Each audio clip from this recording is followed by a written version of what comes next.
right here at Funkyard Sound. Today's topic of conversation is going to be a fun one. I'm going to tell you all about the bass that has been referred to as my Scourge. I've had a lot of questions about this instrument, so I figured it was time to do a video about it. This started life as a typical 2010 made in Mexico Pbass. It's not so typical anymore. Steve Brandt at Steve Brandt Music Services is the guy who put the whole thing together for me and made my dream a reality. So to start things off, neck-wise, the only thing that's been done other than maybe a quick fret level would have been a Graphtec nut. I put Graphtecs on every bass I own and pretty much every guitar I own. Great company.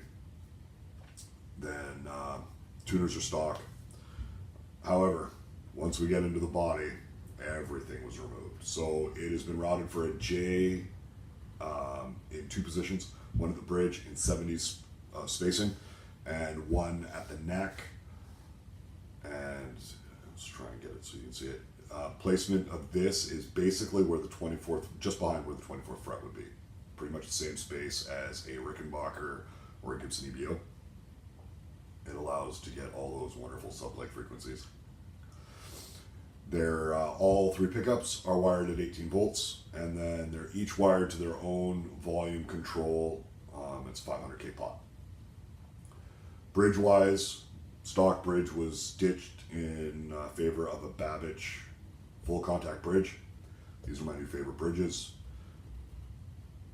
I've tried pretty much all of them, from the Shalers to the hip shots, and this is my favorite. I won't go off as to all the reasons why.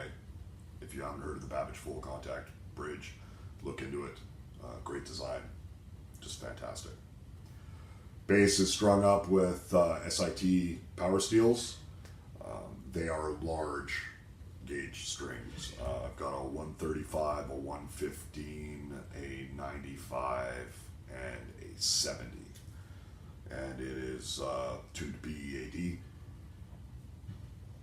And as far as signal chain for this video, it's bass into my fly-out pedal board. So essentially, the only thing that's on right now is going to be my Sansamp Bass Driver DI into the board. And then from the board, the only thing, I've got the monitors here for monitoring for myself. Room mic is up and on, so you can obviously hear me. We'll be picking up a little bit of fret noise and other stuff while I'm playing. Now, let's get into this, shall we? Okay, so we'll start with Pbass, because everybody knows what a Pbass sounds like. It's the most recorded bass, I think, in history. So we'll start there. All the other pickups are off. Pbass is at 100%. Quick riff for reference.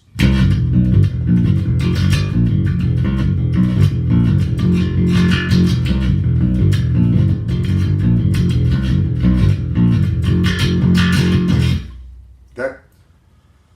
Now I will point out that if you are watching this on your phone, like 90% of people will be, throw on a set of headphones, because you're really not going to hear the differences between everything that goes on from this point on. Fair enough? Thank you. We'll throw the J pickup at 100%. Once again, this is going to be a tone that everybody's probably heard a million times before, but let's do it. Same riff for consistency's sake.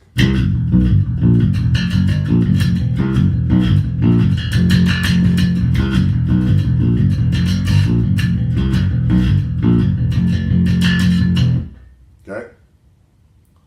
Now, let's take all of those off, since this is the pickup that almost everybody asks me about. Let's dial that up to 100%.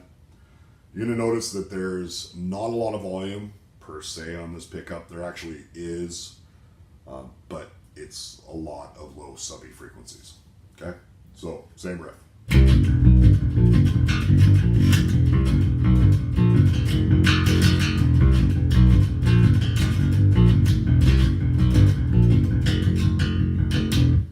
Okay? Now, where the fun gets into is when you start mixing and matching all of these pickups. Yeah. So, let's roll that up to 100. We'll roll just this up to 100. And what you get is some neat stuff that starts to happen.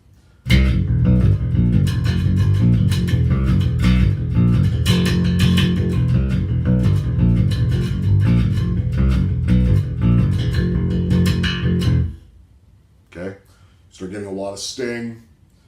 Generally, you're getting what almost sounds like 70% of this pickup, but you move a lot of air, especially if you're running through, you know, real cabinets, which obviously I'm not in this room. But yeah, it's pretty thunderous. Where the neat thing starts to happen though is when you start combining with the P-bass pickup. So what we'll do is we'll bring up the P to 100% and this at 100%. Okay? No bridge pickup at all. Same riff.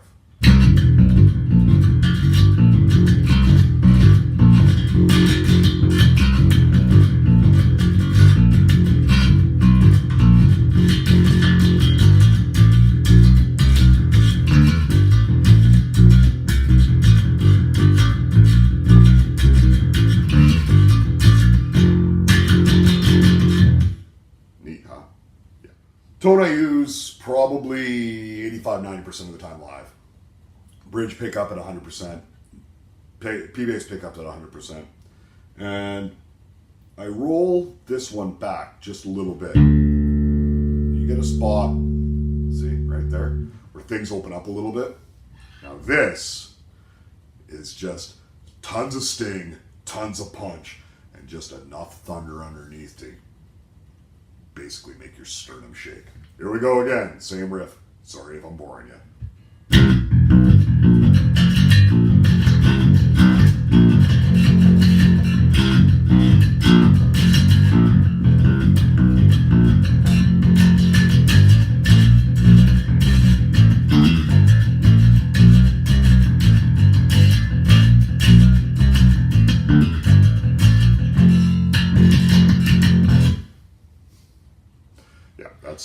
That's my favorite tone.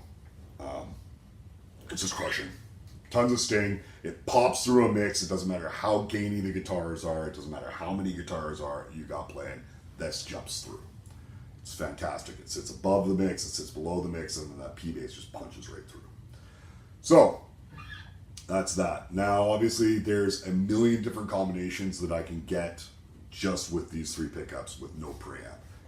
It's pretty amazing. I love this bass. Everybody who plays it pretty much falls in love with it too. It's pretty neat. It's why it's my main player. It's kind of the jack of all trades. I can get just about every form of sound I want out of it. I can get pickup, or I can get Ricky-like tones. I can get Gibson-like tones. Obviously, I can get all the Fender tones.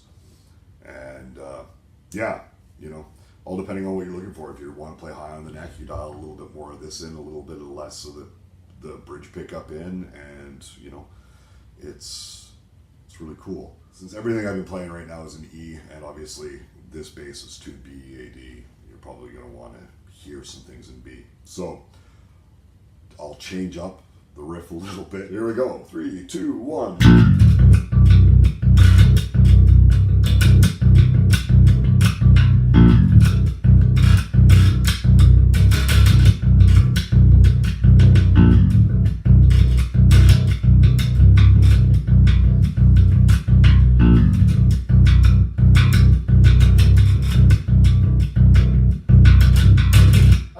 Bass in a nutshell. Plays great, sounds great. It's been everywhere with me, and it's comfortable. It's great to play. So that's the Scourge.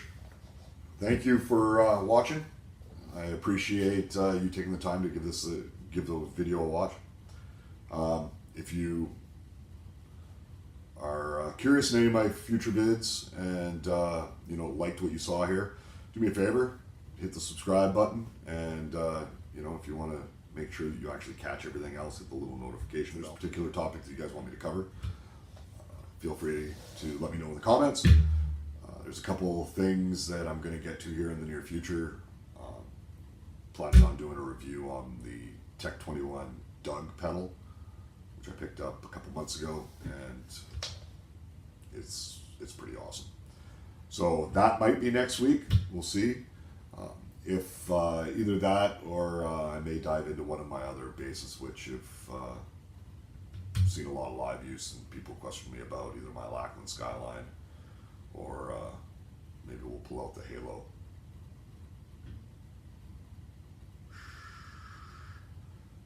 Don't say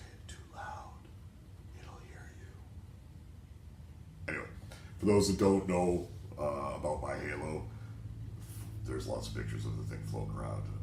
It's probably the most evil looking bass I've got, and yeah, it's definitely unique. So I may pull that one out for a review here in the next little while. Thank you one and all for taking the time out and watching this. I appreciate it, and we will see you soon. Peace out.